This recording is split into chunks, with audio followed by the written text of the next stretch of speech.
Morning as we go to the Chitas of today. Today is Wednesday, which is the fourth reading in the portion of Miketz. We're holding on chapter 41, verse number 53. In the 7 years of plenty that were in the land of Egypt, that was in the land of Egypt, finished.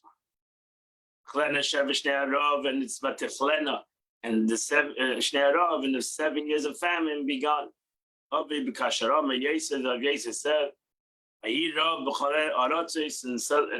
was a famine in all the lands. But in the land of Egypt, there was bread.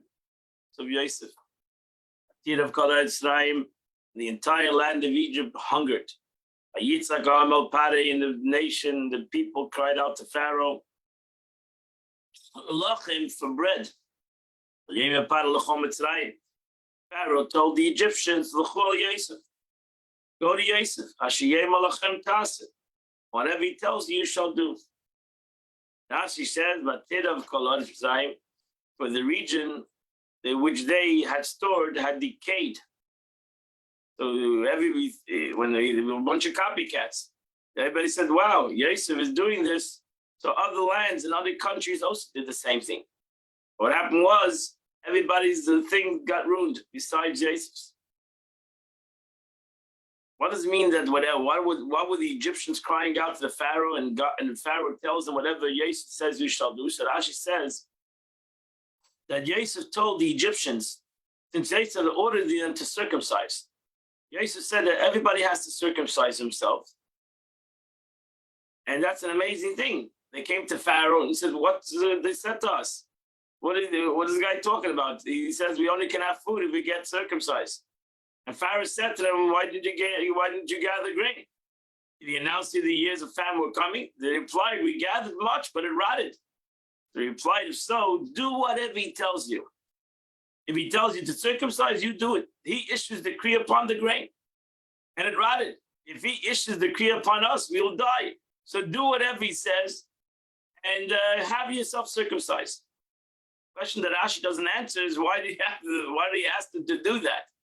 That's brought down because he understood that his brothers are soon going to be coming down, and the Jewish people are going to be coming down to Mitzrayim, and he didn't want them to feel separate from the rest, because that was the only mitzvah they had at that time, was circumcision. So he wanted that everybody should be the same. There was a famine upon the face of the land.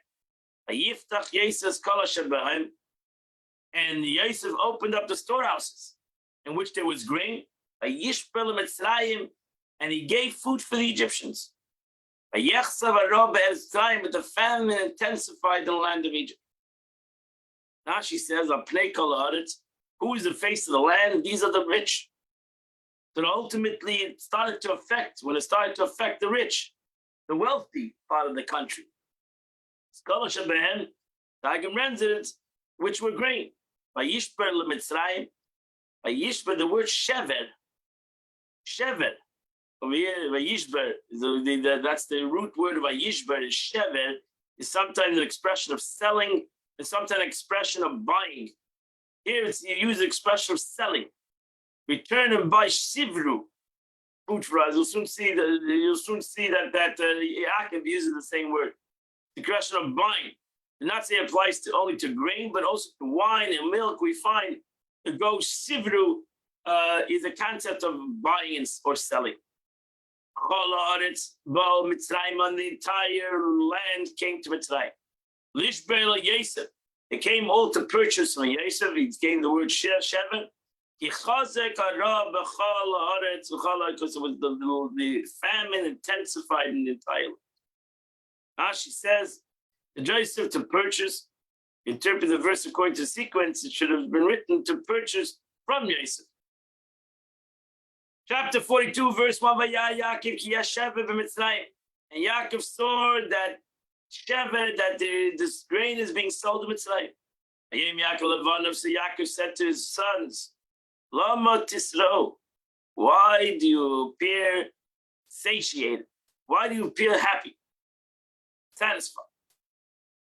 So see that he translates, Rashi translates it. Rashi says, from where did he see it? It's not true that he didn't, is it not true that he did not see it? He saw by Yad. Let me say Yad. He saw that there's food in Mitzrayim. How did he know that? He heard it. So why does the Torah use the word by Yad? You should have said by Yishma, Yaakov. Yaakov heard. But Rashi says, only he heard it, as it says, behold, I've heard. What does it mean he saw? And Rashi says it means that we saw with a divine mirror that there's still a hope in Egypt. He saw something, he saw a light in Egypt. He saw a light coming from Egypt. He saw, wow, maybe something is going to come out of this Egypt situation. There's a reason, everything's divine providence, that there's a famine and we have to go down to Egypt. There's something in Egypt that is for not only for grain, but for other things also. But it was not, the prophecy was not explicitly informed in what that it was Yosef. So he just felt, had a feeling, yes, Shever, that there was hope. Lamed Yisro. Actually, what is the meaning? Why do you show yourself before the sons of Yishmael and the sons of Israel? You are satiated. But at that time, there was still grain. It would appear that would be explained according to the simple meaning, Lamed Yisro. Why does everyone stare at you and wonder at you why you're not seeking food for yourself? Everybody else is traveling down to Egypt. And we're seemingly happy. We're seemingly have enough food.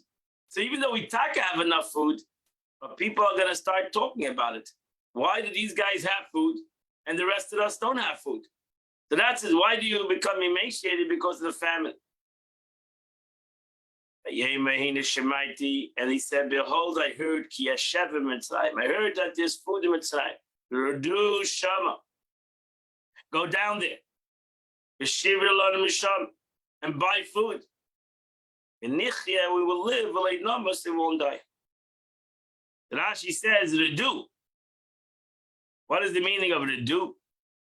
The interesting word, he should have really said go.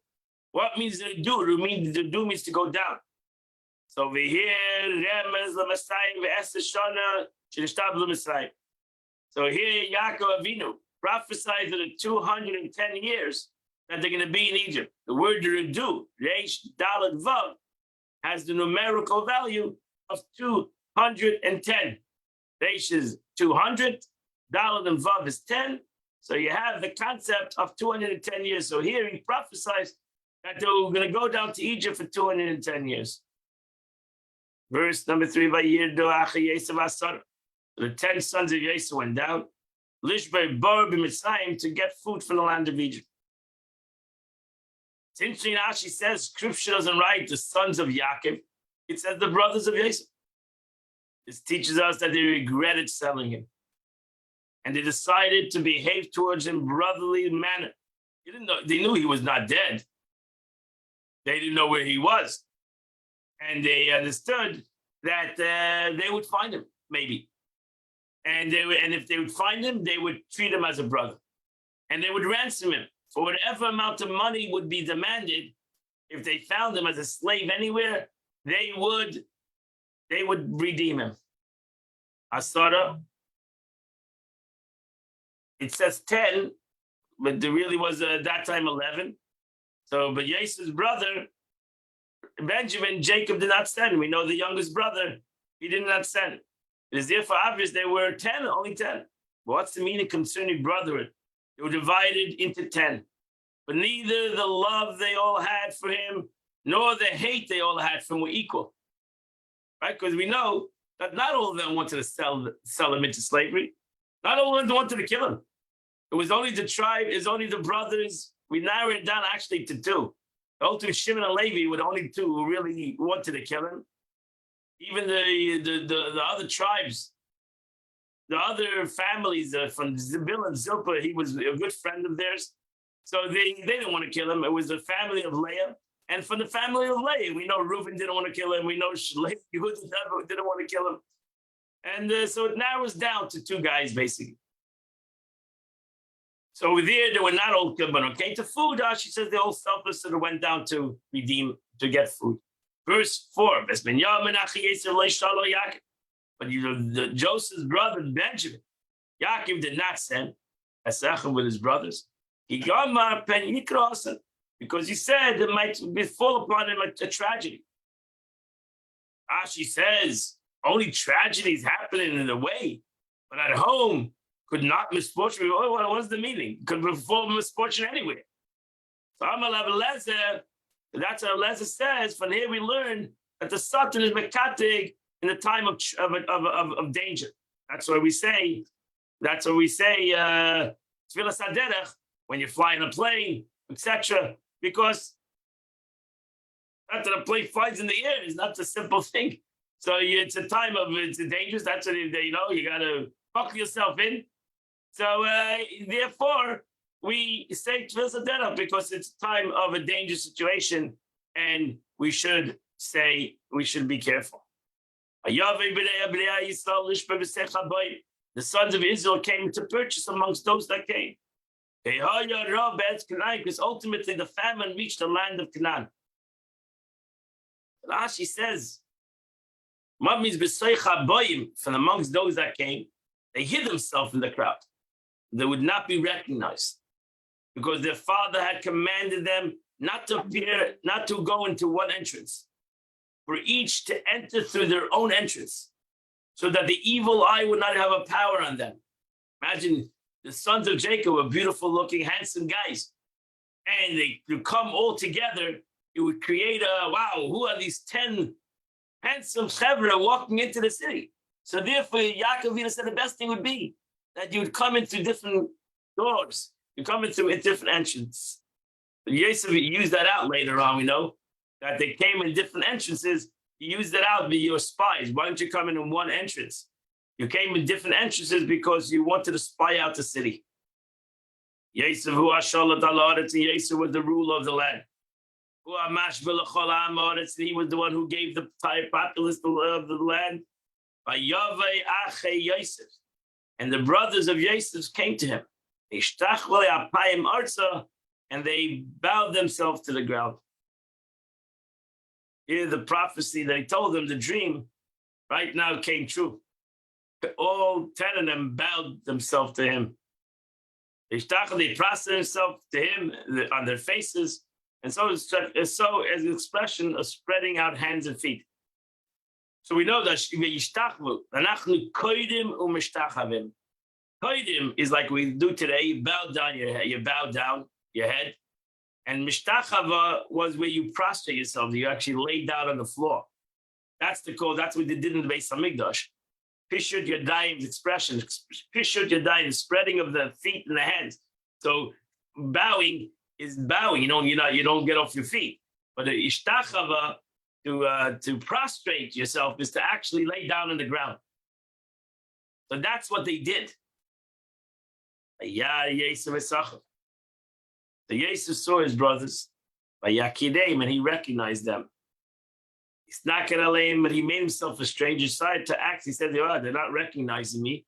So I'll continue this stranger situation. He started to speak to them a little harshly. He asked them, where are you coming from? He said, they said, we came from the land of Canaan. It's all here for us to get food. He became a stranger, behaved to them like a stranger, verbally, by speaking in a harsh tone. And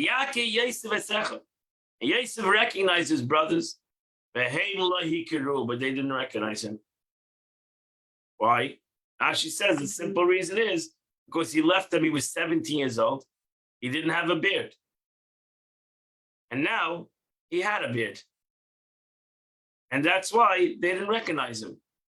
He was a 70-year-old when he left him. Now he's in his 30s. He's like 37 already. He's 38 already. So he's a different age, and he has a longer beard. Because when he left them, he was not fully bearded, and now he found him fully bearded. God in Medrash says that Yosef recognized his brothers, meaning more deeper than dust. I recognize that he had a beard. They were much older than him. So when they left, they had beards already. They were 10 years older than them.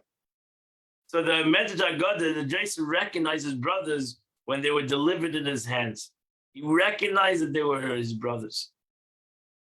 So in essence, Joseph, even though right now they were in his hands, he recognized he had no hate to them, and he was a compassionate. He was not like when he was not like with 7 to whatever years ago when he was in their hands.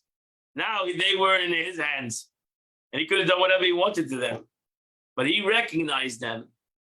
But they did not recognize him when they fell into their hands to behave with him as a brother. See, even though he could have done whatever he wanted, he recognized them. He knew who they were, and he was not going to treat them terribly. Verse 9, Vayiska Yosef. And Yosef remembers remembered his dreams, which he told them many, many years ago. So he said to them, he said, you are spies. Literally says, said, you might have come, you didn't come for food. You came here to spy out the land of Egypt. So Rashi says, Shachar remembered his dreams, and now he realized that the dream has come true. It was not a dream. It was a reality. And his dream was they're going to bow down to him. And look at that. They all just did it. They did exactly what the dream said. Ever saw it? Rashi says that the exposure of the land, from where it was easy to conquer, you came into 10 different entrances. You are trying to figure out the weakness and the strength of the land, to expose the fountain, and like the naked and bare. And likewise, every expression is expression of nakedness. Ever saw it. You came to weaken the land. You came to find out the weakness of the land. That's what he told them. They said to him, no, not true. We have no interest in conquering the land. We have come to get food.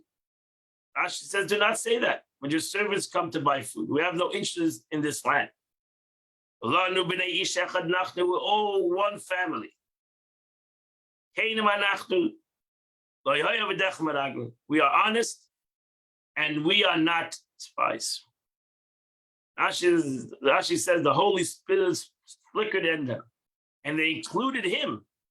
Kulanu, all of us, you too. We are one family. And they included him. He too is the son of their father. Kulanu, all of us. Canaan, Amitin. The word Canaan, we are truthful people. And Rashi brings down 2 different places where Canaan is the concept of truth. Verse number 12, so he said to them, said, no, that's not true. You have come to see the nakedness of the land. Why? That's because you've entered the place in 10 gates. Who comes? If you're talking one family, why are you coming into 10 different entrances?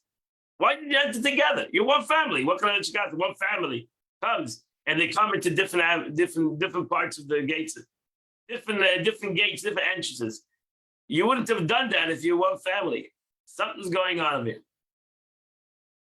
So they answered it. They answered in every question that he asked. We are 12, really. Even though we're 10, we're really 12. For one man. And it's Canaan, the land of Canaan. The younger one is with the father, and one of them, you're asking 12. So only 10. So the answer is because one of them is with his father. The second one, we don't know where he is. And that's the answer that Rashi says why we came into 10 different gates. We're looking for the one. One guy is lost, and we're looking for that guy. And that's why we came into 10 different gates, not to Maragel, not to spy out the city. We came into 10 different gates to look and try to find the brother that is lost. We came to the city. We want to see. Maybe somebody bought him. He's a slave someplace. Maybe he's a slave. But Yosef didn't accept that. He said, you see, exactly saying what I'm saying. That's what I said. You're coming to Menag. You're spying out the city. You're going around and looking through the city and asking questions. But so you are spies. You're exactly coming into a city, not to buy food. You're looking for somebody. This is exactly what I'm telling you. Adavad Ashi said, this thing I spoken, namely your spies. It's true. I'm saying the truth. This is according to the simple interpretation. It's 100% true. You're not coming for food, you're looking for somebody. The drastic interpretation, however, he said to them, Yosef said to them, okay, this is what the Medrash says. And if you find Yosef, what happens? You find Yosef, you find his son, brother Yosef, and they demand a large ransom from you. What are you going to do? Will you ransom him? They said, sure, yes. He said to them, and if they say they'll not return him, right? There's a buyer, there's somebody bought your brother, and now he's a slave, and the guy will tell you, you know what? I'm not selling him. What's going to happen? What will you do? They said to him, for this we have come to kill or to be killed. Oy, oy, oy. There were such honest guys. So they said to them, no, he's coming out. Either we're all leaving together or we're all going to die together. I said, you see, this is what I've said. That's exactly what I said. You're coming to slay the city. You're coming in to kill. And the truth is, you have a history of that. You have a history. This is the way he introduces his cup. Yosef said, I have a cup, which we learn about later. I have a cup that my cup tells me things. And my cup, in Egypt, they were very much into sorcery. So he said, my cup, I have this cup that tells me everything. And I know my cup told me that only two of the guys destroyed a whole city. So, wow, now you have 10, not two. Oh, two guys destroyed a whole Shem. And now you have 10 and you're going to destroy Egypt. You come and you just said that if a guy's going to stop you from reselling, from giving back your brother, you're going to kill the host, you're going to go kill. This is a terrible situation. And therefore, you didn't come here for food. You've come here for a whole different situation. And therefore, I'm going to put you to the test. This shall be the test. By the life of Pharaoh. If you shall not leave this place. I want you to bring a younger brother here. She says, when I swore falsely, he swore by the Pharaoh life. You're going to go out of this place. I'm going to demand upon you to bring your younger brother here. And then we'll see if you're truthful people or not. If you didn't come here, came here just for food, or you came here to fight with us. Send one of your brothers. They actually put them all in jail. That's what he did. So what happened was he put them all in jail. And he said to them, I'm going to put you all in jail because you guys are a bunch of murderers. So you're going to attack the country. I'm going to throw you into jail. And we'll send one brother. I'm going to lock you up. And I'm going to find out if this is a truthful situation. If not, by the life of Pharaoh, you deserve all to die. We all put to death. You're spies, you're coming to attack the country, you all need to be put to death. So now she says, the truth is with you, the hey vocalizes a patach, ha'emes, because expression of wonderment. And if you bring him here, I serve it a firefly. If you don't bring him here, that you are spies. Yosef wanted to show them that he was not just joking. So first of all, he put them all in prison for 3 days. Mishmar bebeis asud. On the third day, he brought them all out and he said, listen, this is what you should do. He changed the whole thing he says, it's amazing they didn't realize who he was yet. Do this and live. I fear God. So here he mentions God's name. To them, he says, I'm afraid of God. And therefore, I've changed the plan. But we'll have to wait till tomorrow to see Yosef's plan. But the Chumash ends over here. Okay, we go now to the Tanya today. We start the 4th chapter of Tanya, and the Alter Rebbe continues. He established yesterday, last couple of days, established the godly soul, and it's 10. First of all, the makeup of the godly soul. There's 5 levels of the godly soul. Main important level that the Tanya deals with is Naransha Benefesh, the 3 levels of Nefesh, Ruach, and Neshama of the soul.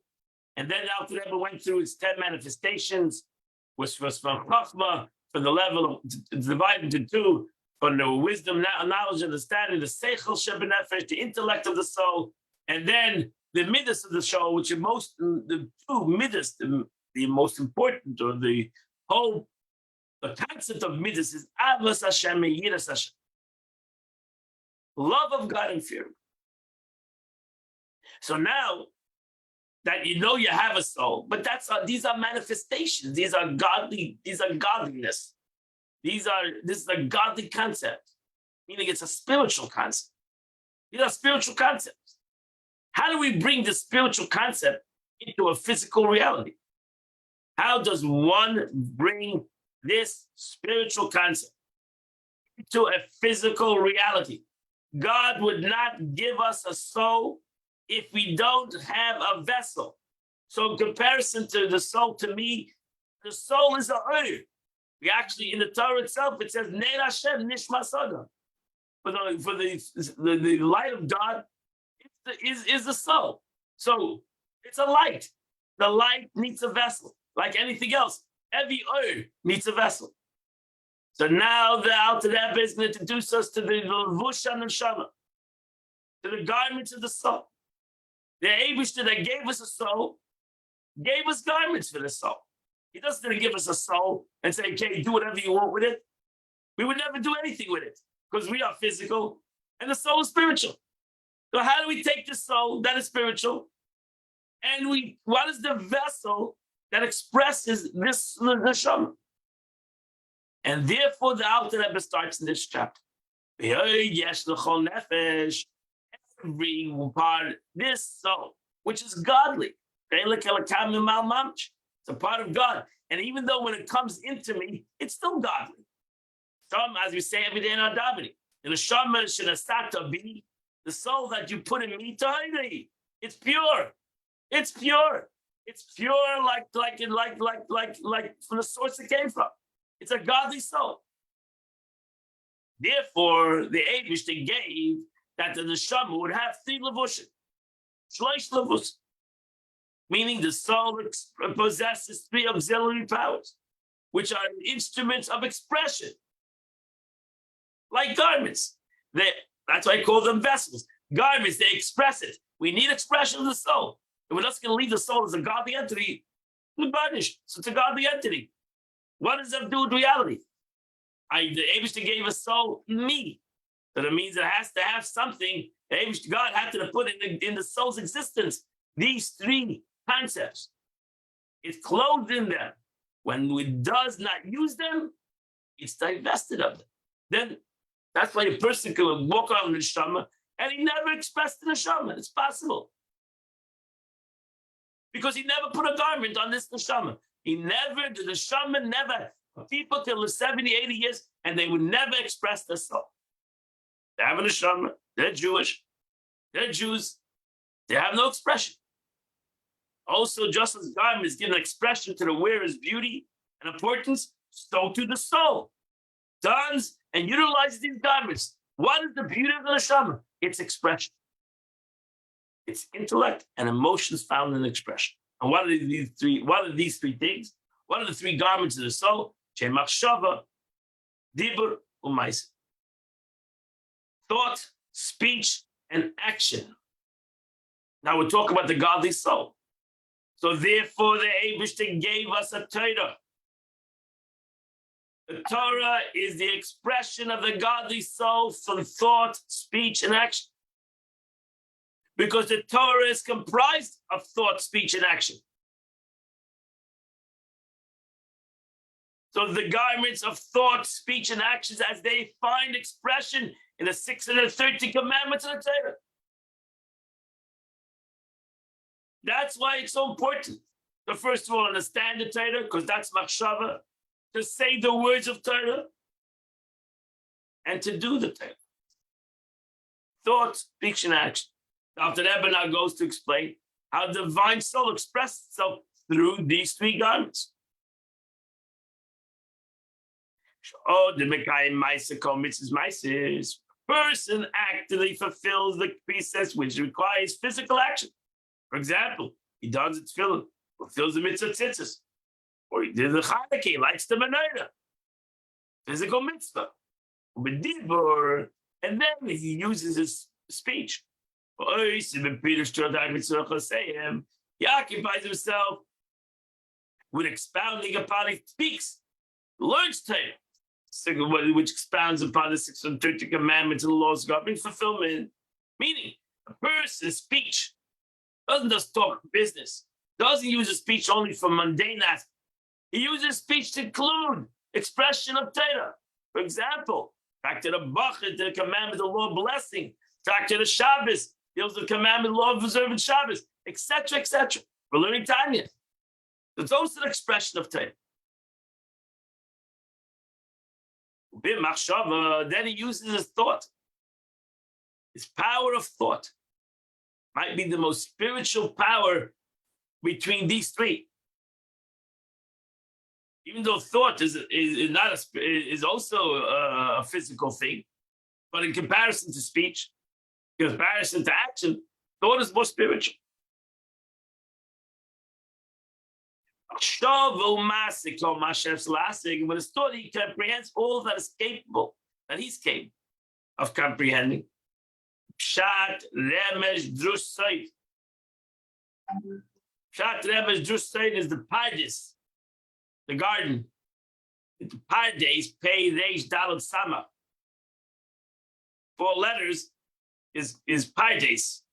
Pardes is the 4 levels of the Torah. The word Pardes, right? Pardes, Pei, that's the Hebrew word. Pei, Reish, Dalet, Sama, which in Hebrew, it's not Hebrew actually, in Aramaic, it's Pardes is the orchard, is used as an acronym of 4 Hebrew words: Pshat, Remes, Drush, Said. That means in every, like you have them, when you learn Rashi, we see this many times.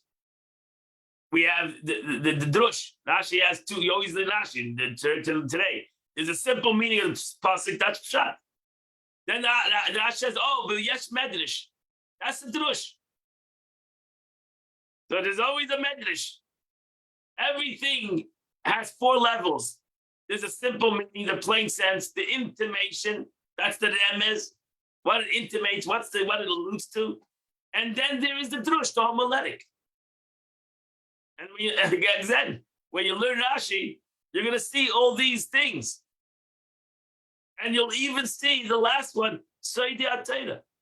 Chat, them is just Sayyid. The esoteric meaning. The 4 levels of every verse in the Torah. Every constant Torah has 4 levels. Trust me, within these 4 levels, there are many levels. But in general, 4 ways of looking at things. Everything has 4 things in the Torah. Pshat, them is just Sayyid. The truth is, you need to learn Torah in all 4 levels. Pshat, simple meaning. As the Gemara would say, Ein mikra yoytze midei pshutai. The verse never leaves its simple meaning. You want to go to the homiletic, you want to go to the drush, 100%. You have to go to the drush, to the homiletic.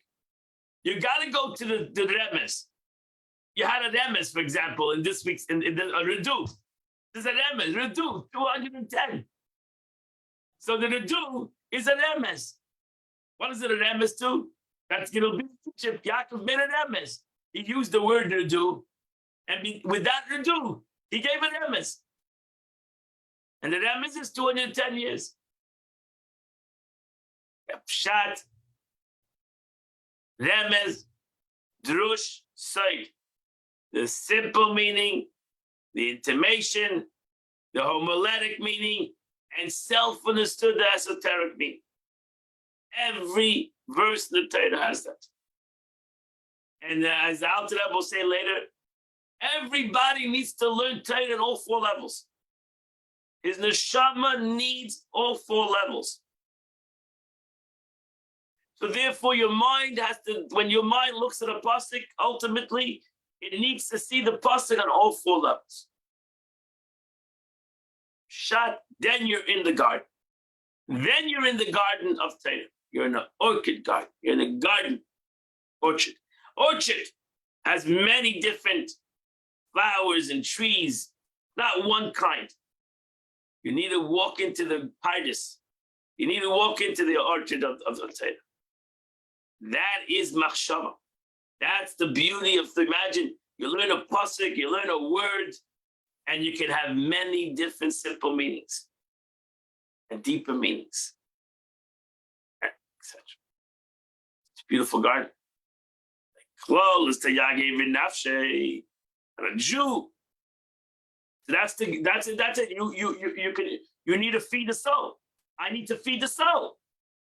I need to give my soul a godly expression. I need to give it expression. And that's why the Eibishter does give us a soul. He gave us the full tools for the neshama. He gave us, like God gives us all the food in the world out there. Hazanas Elam Kulish for my physical side. He gave me my spiritual side too. He did not leave anything without a way to use it and a way to express it. He gave us a beautiful Torah that we can express every level of my neshama. And we can express it, we can give it a garment, mashshava, dibur, or maisa, thought, speech, and action. What happens? Then all of his soul, 613 organs. So the soul has now 613 organs. The body has 613 organs. Right? So when I eat, when I sleep, whatever I do in life affects all the parts of my body. And if I eat healthy food, I'll have healthy 613 organs, 248 limbs, and 365 sinews. I want to have a healthy body. First of all, I want to live, so I have to eat, and I have to breathe, and I have to drink, and etc., etc. So too, my soul has 613 organs. And that's why there's 613 commandments.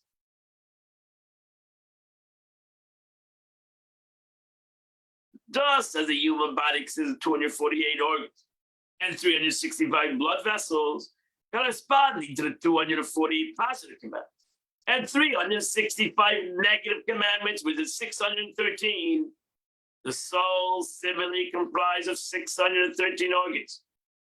The spiritual counterpart of the 613 bodily organs. Each organ corresponds to a specific commandment. When through the 3 gardens, thought, speech, and action, the soul embraces 613 commandments. Then the 613 organs of the soul are clothed in the 613 commandments. Each organ of the soul is related to another commandment.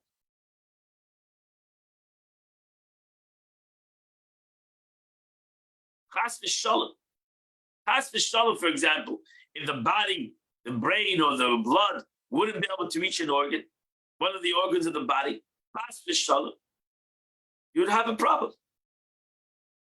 It would be a problem with one of the limbs of the body. Chas v'shalom. So too, imagine if one of the 613 my neshama cannot reach one of its own organs. Tragedy to the neshama. That's why Gullus is a tragedy. Gullus in general is a tragedy because Gullus doesn't allow us to do mitzvahs. Gullus doesn't allow us to do a lot of mitzvahs, my friends. We cannot do the mitzvahs of what is it with the Beis Hamikdash, and Karbanis, etc., etc.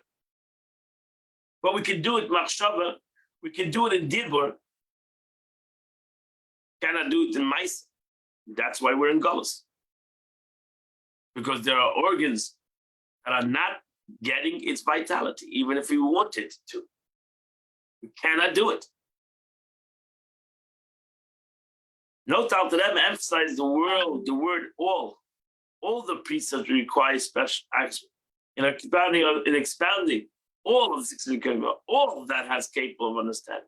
Should his garments fail to include 613, he would be omitted one specific commandment.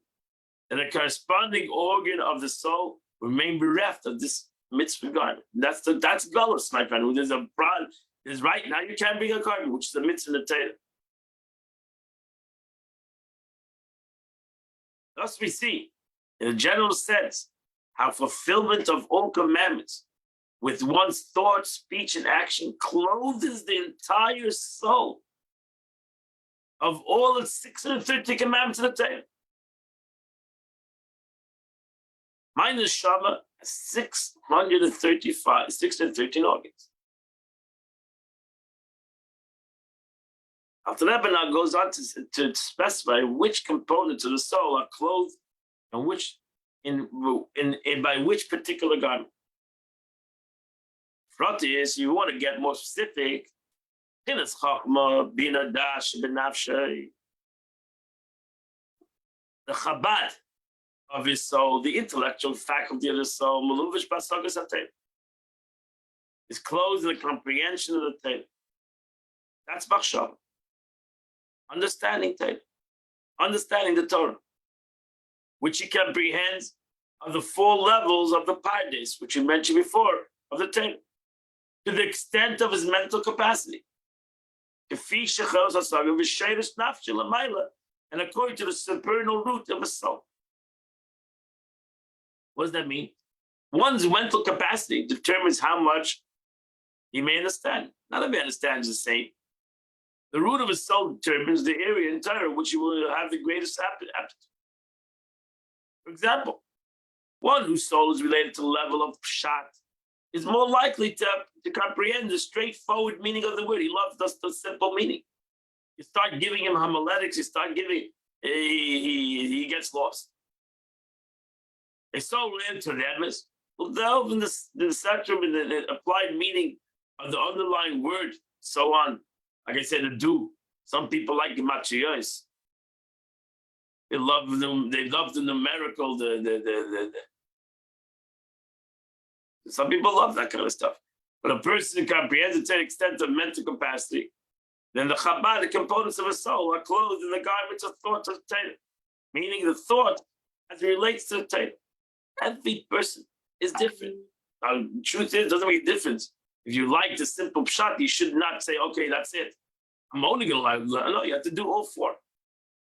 You need to go into the Demez, and you need to go into the Drush, and you need to go into the state. You need to do everything. But maybe your neshama is more connected to pshat.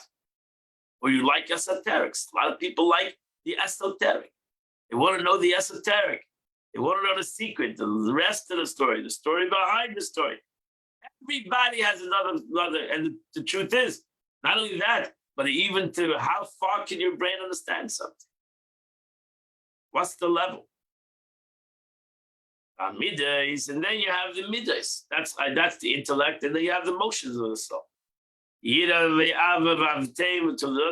fear and love of the Almighty, which you mentioned before already, together with their offshoots and their ramifications.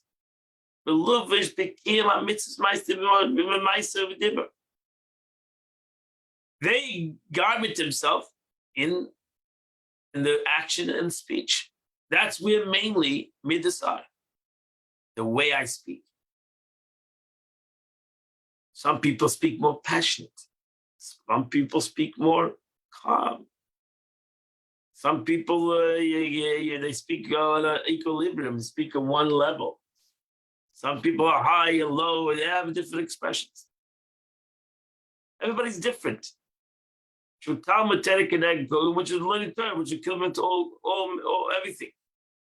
After that, a previous statement that the comprehending of this Torah, the soul faculty of intellect, clothes itself in thought, requires no further elaboration. It goes without saying that the intellect can comprehend the Torah only through the vehicle of thought. The latter statement, however, that midas are clothed in the fulfillment of the commandments in deed and in word, requires further amplification. What's the connection of midas, of fear and love, have to do with action and speech? The seat of emotions is in the heart. How do they come to clothe themselves in action, which is done with one's hand, putting on tefillin, or in speech, one uses his mouth, such as the study of Torah? The answer to this question, Alter Rebbe explains that completeness in performance of commandments demands love.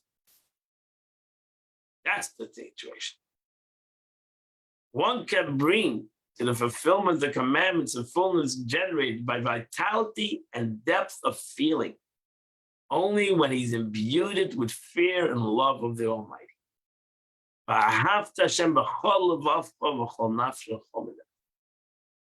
Love God. The Eibishter wanted not only that you should do mitzvahs, you should do it out of love. You should not do a sin. You should not do a sin because you're in awe of God. Again, the Eibishter wanted, like I said before, that Tanya demands a relationship with God. Just like in a human relationship, we should help each other, not because we're obligated only, but because we love each other. When I help you out of love, it's a whole different world. When I don't hurt you, not because I'm afraid of the ramification, but I'm in awe of you, then it's a whole different world. And therefore, the Alter Rebbe demands that not only should you do Torah mitzvahs, not only should you do 248 positive commandments, just because it says in the Torah, but you should do it because you love God. Not only you shouldn't do 365 negative commandments because it says in the Torah and you're afraid of Gehenna or something, but because you're in awe of God. Let's look at Alter Rebbe's words. Because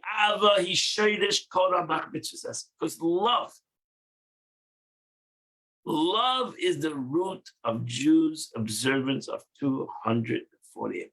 That's what it's about, love of God. It's about the relationship with God. And for that's why the Eibishter loves us. Why did God give us commandments? Because he loves us. So the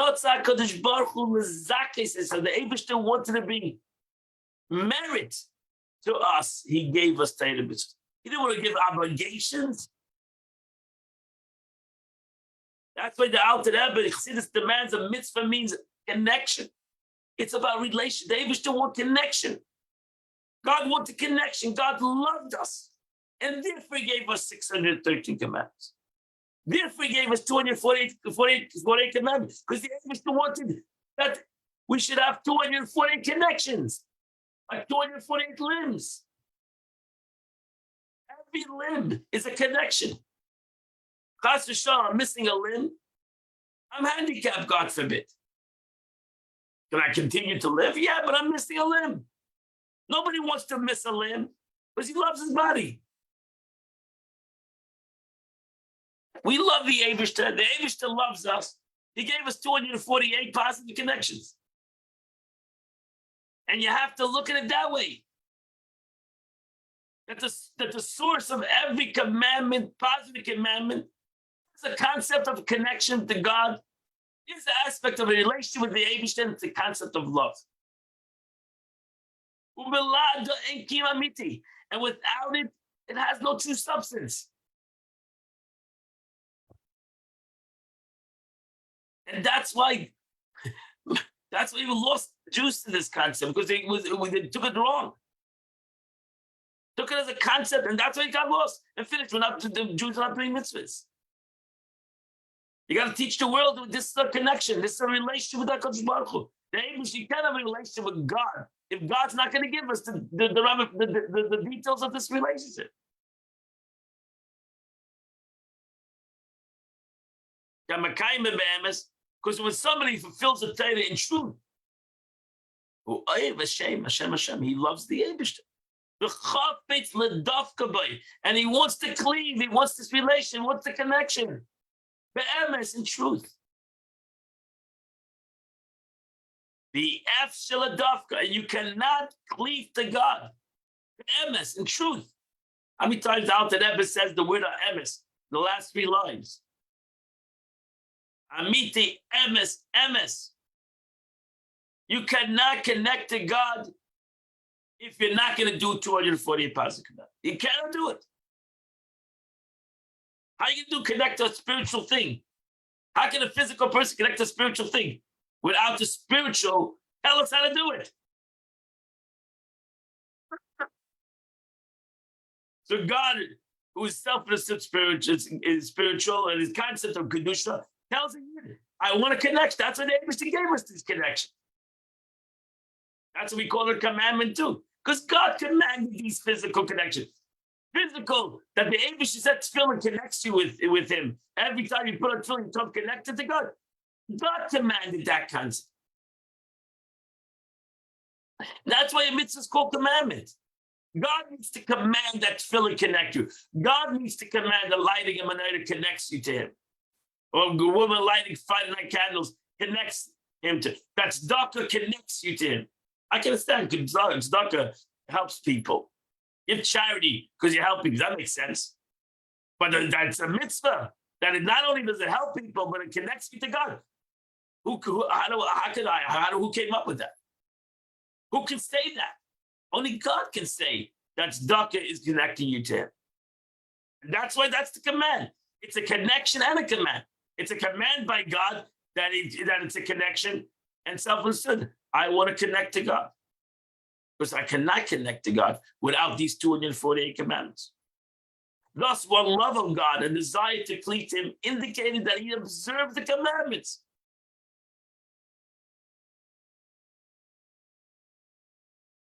Why is it possible to cleave to God only to fulfill the commandments? Because these are the 248 limbs of the king. The Eibishter gave us these commandments. He gave us these connections. Thus, as each organ of a human being is a vessel for particular soul power, that it clothes itself in it, the eye, the vessel for the power of sight, the ear, the vessel for the power of hearing, so too each commandment is a vessel for specific aspects of God's will, which clothes itself in a particular commandment. The Eibishter said this. This is what the commandment does. This is my will. Nobody else can come up, and no human being can come up with a mitzvah. That's what the Torah says. You're not allowed to add, you're not allowed to subtract. How can you add? How can you subtract?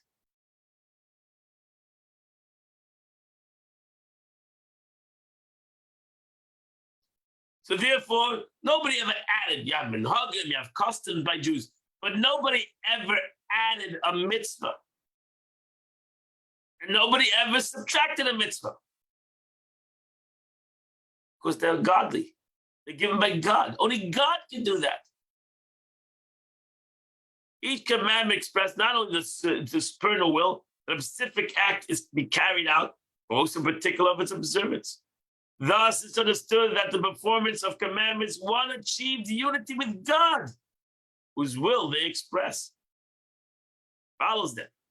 The love of God is clothed or expressed itself in one of the performance of 248 positive commandments. It is their root of life force which leads us to observe them with the totality of one's being. But when one loves God and desires to cleave to him, he will perform his commandments as he would perform the tasks of his dear friend, with delight and zest and with all the being. And then so the concept of the root and observance of 365 prohibited commandments. For he, the God-fearing person, will fear to rebel against the Supreme King of Kings. That's the concept. The concept is separation. The separation. I didn't come up with what separates me from God. God commands that concept. The Avish says this separates. There's no blood going to that organ. The person has a fear. By acting in defiance of his will, he will therefore refrain from anything God forbid. So at this level, the word fear is taken in simple sense, depredation, before the severity of God's command. Or you can go deeper. A yira pnimis mizu. Go a little deeper than just fear. I'm afraid of retribution. I'm ashamed of God's greatness. To rebel against seeing his glory by doing evil in his eyes. Again, this relationship. I don't want to hurt my wife. I don't want to hurt my loved one. And every person is different. So therefore, I know what my loved one doesn't like. And if I was in awe of my loved one, I would never want to do something against, because I know what he wants. David told him exactly what those things are. Just like a loved one should tell you exactly what things they don't like. And why would I do that? Why would I want to create a separation between me and the person that I love? Any abominable thing that God hates. You say, why does God hate it? That's what God hates. That's like telling a person you love, saying, why you don't like this? I don't like it. That somebody else likes it means I have to like it. I don't like it. David says, I don't like it. And God is very explicit. David says, I don't like it. You would think, why doesn't God? You got to ask a question on what God likes. Like David said it. I don't like it. David, it's an abomination to me. You want a relation with me? This is an abomination. So if you want a relation with me, then that's an abomination. So therefore, self-understood. Why would a person want to do an abomination? Do something that I want a relationship with. So again, it's all about this concept. And that's what Dr. Never said. A relationship based on fear. You're afraid that the other person is going to hurt you. Well, that's not a relationship. That's an immature relationship, a childish relationship. And maybe some people need that. But a higher level of relationship is when a person feels, I want a relationship with this person. I want a relationship with God. So why would I do something that God doesn't will? And why wouldn't I want to do something that God does will?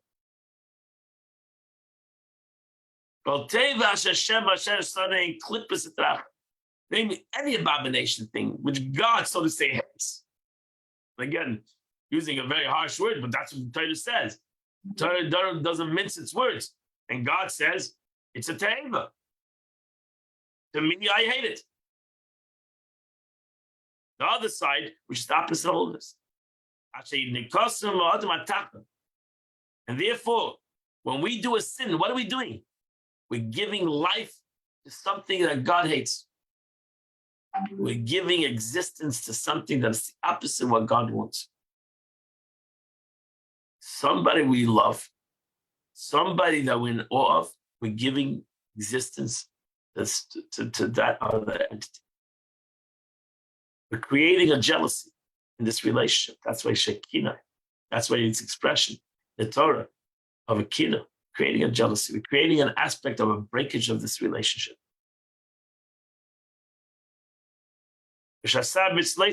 On any negative commandment. When a person transgresses a prohibited commandment, God forbid, provides the clipper, the covering, with additional strength and vitality. And since clippers are entities which conceal godliness and holiness, and are such despised by God. Why would God loves holiness? God loves connection. Holiness is connection. God loves connection. God loves relationships. Now you're bringing in something that does not belong. That's the aspect of a sin. That's where you should look at a sin. A sin is something that basically you're bringing something into a relationship that does not belong there, that's creating havoc in this relationship.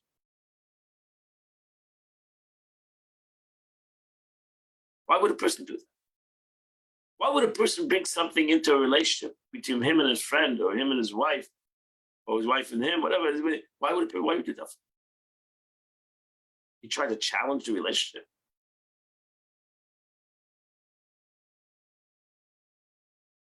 Thus, fear of God clothes itself in the observance of positive commandments. If I love somebody, if I'm in awe of somebody, I would never want to do something that's gonna hurt. I'm never gonna want to do something that's gonna create any kind of separation between me and them. Surely between me and God. For one who feared God is able to withstand the temptation and refrain from transgression. So ultimately, sometimes you have to come to basic fear. Maybe that will hold you back from doing the sin. Now understand clearly how fear and love are related to the fulfillment of commandments, and how midas are the root and life force of the performance of commandments. That's why it's so important. Not to just go through the system, but have a relationship, have love of God, be in awe of God, fear of God, and create this Ava Yiras Hashem.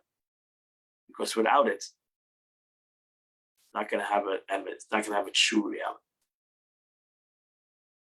Whoa, my friend, what a beautiful, truly beautiful. Okay, today is the 27th day of the month.